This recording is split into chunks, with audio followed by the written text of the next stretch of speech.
autres trucs? Je retiens mon souffle en posant la question. La pitié que je lis dans son regard m'apporte la réponse. Oh mon Dieu! Je couvre mon visage de mes mains. Sa voix se fait plus basse. Il nous a tout raconté. Je veux dire, absolument tout. Je ne dis plus rien et j'éteins mon téléphone qui n'a pas cessé de vibrer depuis que j'ai quitté le bar.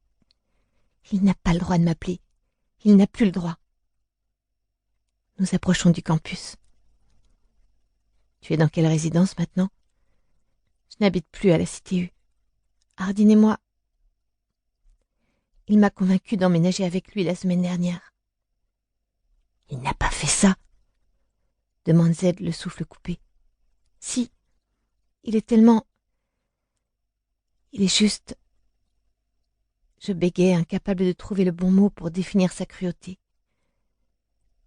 Je ne savais pas que c'était allé aussi loin. J'ai cru qu'une fois que... Tu vois, après la preuve, il redeviendrait comme avant, avec une fille différente chaque soir. Mais c'est là qu'il a disparu. Il ne venait plus nous voir, sauf l'autre soir quand il s'est pointé au dock et qu'il a essayé de me convaincre avec Jace de ne rien te dire. Il a offert un gros paquet de fric à Jace pour qu'il la ferme. De l'argent?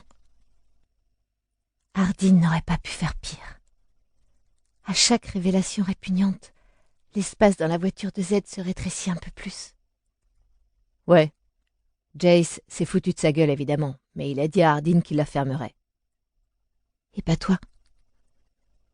Je me souviens des mains abîmées d'Hardin et du visage de Z. Pas vraiment.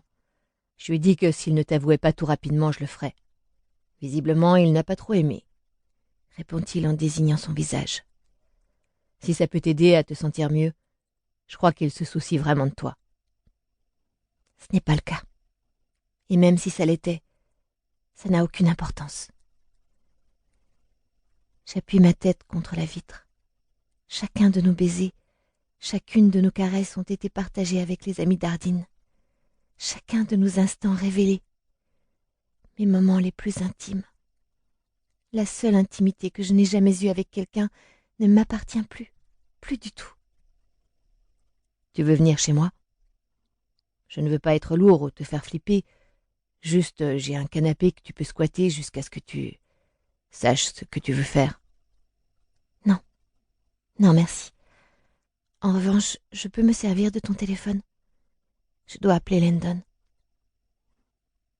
D'un mouvement de tête, Z désigne le téléphone sur le tableau de bord et l'espace d'un instant, je laisse mon esprit divaguer sur la façon dont les choses auraient tourné si j'étais allée jusqu'au bout avec Z au lieu d'Hardin, après le feu de camp.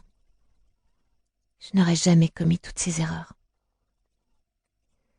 Landon répond à la deuxième sonnerie et, comme je m'y attendais, il me dit de venir directement chez lui. Je ne lui ai pas dit ce qui s'est passé, mais il est tellement gentil. Je donne son adresse à Z qui garde le silence pendant que nous traversons la ville. Il va me tomber dessus pour t'avoir éloigné de lui. Je te demanderai bien pardon de t'avoir mêlé à tout ça, mais c'est vous qui vous êtes mis là-dedans. Si je suis honnête avec Z, c'est que j'ai légèrement pitié de lui. Je crois qu'il avait de bien meilleures intentions qu'Hardin, mais mes blessures sont trop récentes et trop douloureuses pour penser à lui en ce moment. Landon me fait vite entrer chez lui. Il pleut des cordes. Où est ton manteau? Il me gronde gentiment avant d'écarquiller les yeux en me voyant en pleine lumière. Que s'est-il passé? Qu'a-t-il fait? Après avoir jeté un coup d'œil dans la pièce, je croise les doigts que Ken et Karen ne soient pas au même étage. C'est si évident que ça. J'ai à peine le temps de m'essuyer le visage que Landon m'attire dans ses bras.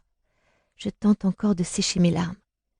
Je n'ai plus la force physique ou émotionnelle de sangloter. J'ai dépassé ce stade. Vraiment dépassé. Landon me donne un verre d'eau et m'intime de monter dans ma chambre. J'arrive à esquisser un sourire, mais en haut, un instinct pervers me conduit devant la chambre d'Hardin. Lorsque je m'en rends compte, la douleur est tellement ravivée que je me détourne brusquement pour revenir de l'autre côté du couloir. Les souvenirs de la nuit où j'ai accouru à son chevet alors qu'il hurlait dans son sommeil brûlent encore en moi. Je reste assise, abasourdie sur le lit de ma chambre, pas très sûre de ce que je vais pouvoir faire dans les minutes qui suivent. Landon me rejoint quelques instants plus tard. Il s'assied à côté de moi, assez près pour me montrer sa sollicitude, mais assez loin pour me témoigner son respect, comme il le fait toujours. « Tu veux en parler ?» me demande-t-il gentiment. J'acquiesce en silence. Même si répéter cette histoire me fait plus de mal que de l'apprendre pour la première fois, tout raconter à Landon me libère un peu. C'est réconfortant de savoir qu'au moins une personne n'était pas au courant de mon humiliation depuis le début. En m'écoutant, Landon est resté de marbre, à tel point que je n'arrive pas à deviner ce qu'il pense. Je voudrais savoir ce qu'il en déduit de la personnalité de son demi-frère et de la mienne. Mais lorsque je termine mon histoire, il se lève d'un bond, débordant de colère. Je n'arrive pas à y croire. Qu'est-ce qui ne va pas dans sa tête? Et moi qui croyais qu'il était devenu presque correct, il a fait ça? C'est du grand n'importe quoi. Je n'arrive pas à croire qu'il t'ait fait une chose pareille à toi. Pourquoi détruire la seule chose qu'il a? À peine Landon a-t-il fini sa phrase qu'il tourne brutalement la tête. Et je les entends aussi, ses pas précipités dans l'escalier. Pas simplement des pas d'ailleurs, plutôt le bruit de lourdes bottes claquant contre les marches de bois à un rythme d'enfer. L'espace d'un instant, je pense même à me cacher dans le placard, mais nous nous exclamons d'une même voix. « C'est lui !» Le visage de Landon est devenu grave. « Tu veux le voir ?» Je secoue la tête frénétiquement et Landon esquisse un mouvement pour fermer la porte, juste au moment où la voix d'Ardine me transperce. « Tessa !» À l'instant où Landon tend le bras, Ardine le bouscule, franchit le pas de la porte et passe devant lui. Il s'arrête au milieu de la pièce en même temps que je me lève du lit. Peu habitué à ce genre de scène, Landon reste planté là, interdit. « Tessa, Dieu merci, tu es là !» soupire-t-il en se passant la main dans les cheveux. Le voir me fait mal. Je détourne le regard pour me concentrer sur le mur. « Tessa, bébé, il faut que tu m'écoutes. S'il te plaît, juste... » Sans dire un mot, je m'avance vers lui. Ses yeux s'illuminent d'espoir et il tend la main vers moi. Mais je poursuis mon chemin. Je sens une vague d'espoir s'écraser contre lui. Bien fait. « Parle-moi, » me supplie-t-il. Mais je ne fais que secouer la tête et m'installe aux côtés de Landon avant de lui crier.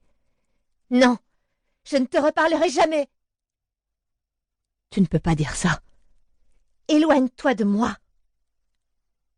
Il m'attrape le bras. Landon s'interpose entre nous et place sa main sur l'épaule de son demi-frère avant de dire « Ardine, il faut que tu y ailles. » Ardine serre les dents et promène son regard de lui à moi avant de l'avertir. « Landon, casse-toi !» Mais Landon reste campé sur sa position. Je connais suffisamment Ardine pour savoir qu'il est en train d'évaluer si ça vaut la peine de tabasser Landon sous mes yeux. Semblant décider que le jeu n'en vaut pas la chandelle, il prend une grande inspiration en essayant de garder son calme. « S'il te plaît, donne-nous 1 minute. » Landon me regarde et je le supplie du regard. Il se retourne vers Ardine. « Elle ne veut pas te parler. »« Ne me dis pas ce qu'elle veut, putain !» Ardine crie et lance son poing contre le mur, fissurant le plâtre. Je saute en arrière et recommence à pleurer. « Pas maintenant, pas maintenant !» Je répète ces mots silencieusement pour essayer de gérer mes émotions. « Va-t'en, Ardine !» Maintenant, c'est Landon qui crie juste au moment où Ken et Karen franchissent le pas de la porte. « Oh non, je n'aurais jamais dû venir ici. »« Nom de Dieu, qu'est-ce qui se passe ici ?» demande Ken. Personne ne répond. Karen me regarde avec empathie et Ken réitère sa question. Ardine jette un regard meurtrier à son père avant de répondre. « J'essaie de parler à Tessa. Et Landon ferait mieux de s'occuper de son cul plutôt que de mes affaires. » Ken regarde Landon, puis se tourne vers moi et reprend. « Qu'est-ce que tu as fait, Ardine ?» Son ton a changé.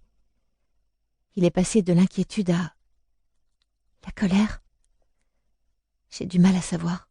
« Rien, putain !» s'exclame Ardine en levant les bras.